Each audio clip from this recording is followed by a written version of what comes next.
So welcome back to the Mughal channel. We are continuing our talk with Chris. Where is the deep identity? What is the deep identity? Mostly people have a different kind of identity. So we are back to the starting point.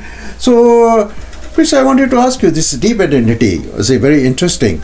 How you can maybe conclusion about the main point you want to explain to the people that people should understand about it? Well, the main point is I think this deep identity is kind of been naturally growing in the world. Since I was born 1961. What year were you born? Me too, 61. Oh, okay. We are same age. All right. I'm 15 May. All right. So same year, 61. Same year. So we were born in the time of JFK. Yeah, and then the 1960s with the Beatles and it was the rise of ecology movements and trying to make equal rights, Martin Luther King. And this deep identity idea started to spread everywhere. It went mainstream. It became kind of mainstream with the peace songs, and then in the 1980s we have We Are the World. We Are the World, We are the children. We're all God's family. So this idea of deep identity has been in the culture, and also in the 60s, very important is we got a picture of the Earth from space. Yes, and first time, the first time we're the generation, our generation, all of us alive, we know that the Earth is one. It's not just an idea in our mind. We know the reality. It's reality. Why visually? Yeah. Visually, we're all one. Now, Einstein, he was thinking this way a long time ago, but more and more people see this unity, this deep unity. Everything is connected. We're part of nature, one family, and so I think deep identity is rising, but there was a kind of a punch into it all with the 9/11. Yeah, with the 9/11 attack, destroying this deep identity. Right, and what is the deep identity? Right, and then people started to be us and them. We must get the terrorists. We must destroy them. And then we got back to this fighting, this divided thinking. And so we need to the humans need to get back to that deep identity. And I think it's natural for us, and we find it in all spiritual traditions. A deep systems thinker I was mentioning in what's his name in Anait Sufi? Yes, Sufi. Yeah. I think we should slide too. Yeah. I was just talking about this. In Islam also we have deep thinkers. Yes. It's very the inner life. Yeah. Hazrat Inayat Khan. Yes. It's a book. Is a Sufi. Yeah. He was a Sufi thinker, and within Islam, and his thinking very similar to Einstein, very similar to Martin Luther King and Gandhi also. Gandhi within Hindu. Gandhi was from Hinduism. Yes. Right. Martin Luther King was Christianity. And here we have. So we have it in all the traditions. Okay. Einstein was Jewish, but you're bringing together now. Also interesting. Khan, like Einstein, was a musician. Yes, he was a musician. So he had this unified view, and he was interested. So he had deep systems thinking. Another person would be Martin Buber. Have you heard of Martin Buber? Okay. Martin Buber wrote a book called I and Thou. I and Thou. Okay. And it's about the problem with the divided thinking is people have I and that. I and that. Others. Right. That. Otherism. It's just an it. And that's how we destroy nature. That's how we we want to get money, and we're trying to get that. Everything is that. And then people become that. And then we can kill people. I and thou is recognize that you are my brother. You're a child of God. I'm a child of God. So this is a Jewish man thinking this way. Thich Nhat Hanh is Buddhist, and he was thinking this way. And Dalai Lama, the friendship of Dalai Lama and Bishop Tutu, Christian and Buddhist, they don't see each other as different. They are brothers. So this deep identity is rising, but then you get the wars and things. But Chris, I want with deep identity, how can it help? Mostly people have hateness around the world. Why I feel that I always talking about peace and war. Why war is happening? Because people hate, And I was just watching this. Donald Trump was saying that why we are tremendously hated by the Islamic world, like radical Islamic world. That's why get out from this our country, but difficult to define that. So how, this is anti-American feeling or anti-Jewish feeling or like anti-Islam feeling, it's all anti. Is this deep, science can help to solve this problem? Okay, I got another picture. Please, that's why I'm going to see that picture, please. Yeah, sure. So, that would be this picture here. Then this picture I drew. Make it full. Make it full size. So this. So this. wisdom, love and hate, love and ignorance. Yes, so please. This picture I drew and trying to show that when we have wisdom, so wisdom would be systems thinking and deep identity, then our hearts open and we are sisters and brothers and we build things together. And we could call it holistic thinking or systems thinking. And there's cooperation, communication, creative, people are happy, we are building community together, we're all one. We see the connection, hearts are open, we think about we and win-win situation. But when we ignore, ignorance, for me, ignorance means ignoring. When you ignore someone. Not that ignorance. But ignorance means to ignore. You ignore our connection. So, for example, the people in Hamas. I don't want to get too political, but Hamas and the Israeli government. They ignore that we are brothers. They ignore that we are children of God, and they just try to kill each other. That's right. And it's the same. Also, divided thinking with the Sufi and Shiite. Yes. People in the people who Sufi, because you're Sufi, I'm going to kill you, and because you're Shiite, this divided thinking is the root of all these problems. Okay. You must see you're my brother, you're my sister, and then when we have love, the heart is open. But when we ignore the connection, when we ignore the unity is truth. Unity is truth. When we ignore unity, then there is fighting, and it becomes us versus them. People have demonization and othering, called othering, and the I-that thinking. So in order to love will help, but we also need wisdom. We need wisdom too. So without wisdom and without ignorance, ignorance is making problem. You have to leave that ignorance. So wisdom for me, I don't want to say I can explain wisdom, but I would say that very important for wisdom is you use your imagination, the creative, the artist, and think about science and the universe, and everything's connected.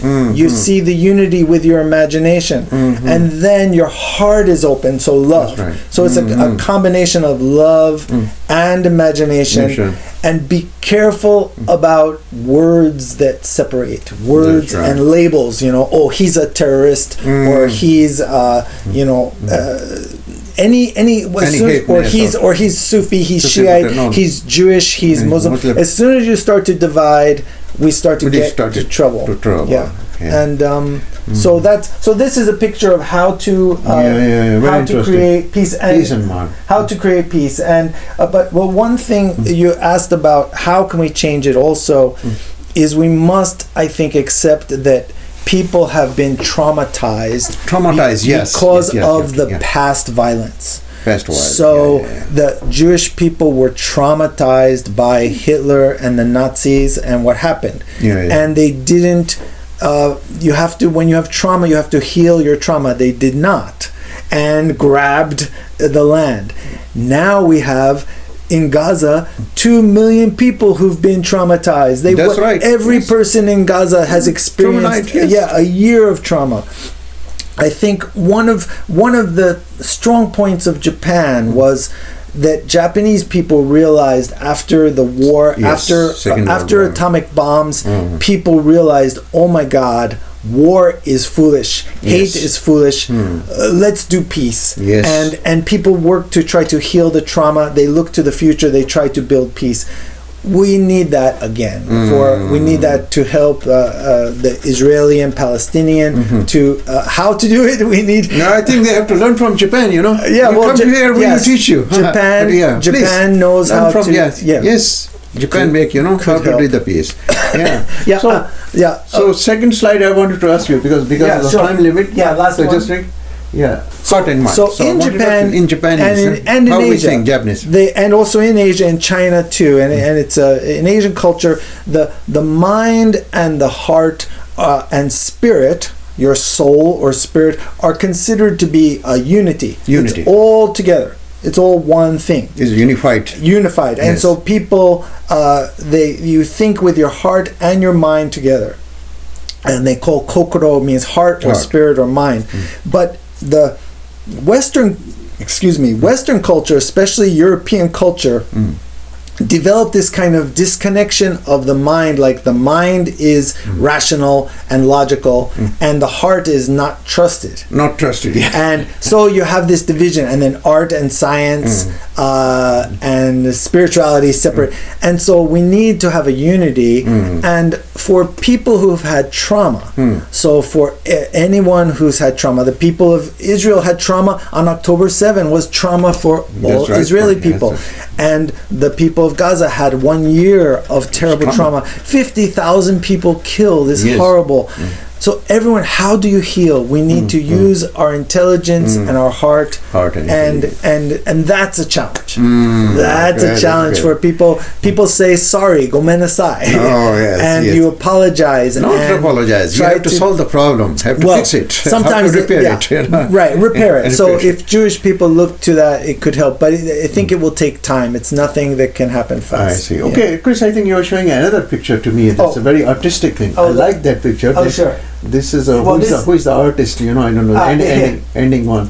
This one. Okay. This is a painting by... Yes, this painting, really, I love it. Yeah. A very beautiful this painting, really. This is a woman, Josephine Wall. And she is one of kind of a new movement in art, and I'm part of this movement. Oh, really? All over the world, there's many of us who are painting this unity. We're showing with art how science, everything is connected in the universe. Our body is made of atoms that come from the universe. Every atom in our body is billions of years old. We are part of the universe, and for I think it would be good. Like recently, some scientists try to keep spirituality away from science. But I think the science is people who believe in God or have a spiritual. You should come to science because and Einstein was like that. Einstein said everyone should come and look. You can see the universe is this unified whole, and we are part of the universe. We were made by the universe, or we were made by nature.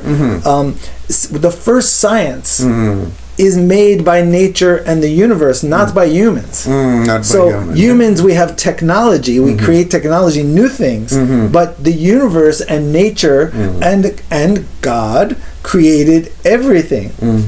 And there's some debate, so some scientists will say, no, you can't. But if you look at the laws, the codes of gravity and physics, these were here when the universe was born. So where did they come from? We don't know.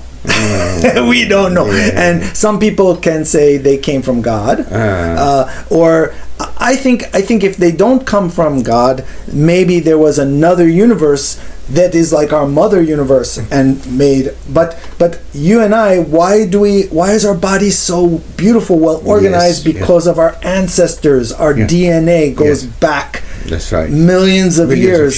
So the universe had to have some origin, some mysterious beginning, God or another universe. We have a mother universe, maybe. Wakaranai. We don't know. We don't know. But it's mysterious. Yeah, thank you very much, Chris. I think, ladies and gentlemen, I think if we talk maybe indeed more and more, 2 hours, 3 hours, 4 hours. Oh, it's already 15 minutes. But somehow, this is first time, making this, 3-part of talk, that to just realize why I'm making this video videos, because we are always making a love and peace message to here. But I think today I learned a lot of things from Chris, that this is a deep science can help to the world peace. And finally, 1 minute message to everybody is in living there. I think, Chris, can you give your own personal message to look at the camera and give message to everyone within 1 minute, please? Well, just I'll make a little commercial for anyone interested. Go ahead, please. I did do a presentation on deep systems thinking, and another one on imagination and systems thinking. If you want to know more, you can go and watch the presentation. And I think this is hard. It's a difficult situation, but again, everything is to unify, to repair the world. Tikkun Olam. It's we can do it. Humans can do it if we just see with our hearts and our imaginations. And also, I guess the last thing I would say is the soul, the spirit or soul, I believe, my opinion, has a power. And everyone's soul, everyone's heart has a power. And I think that's the message of spiritual, is use your love and use your intelligence together in a creative way as an artist, and we can repair the world. Thank you very much. So, ladies and gentlemen, he was Chris with me. I hope to see you again in the next talk. Thank you very much. All right, thank you. Have a nice Thanks day. for coming. Thank you. Bye. Bye. Thank you.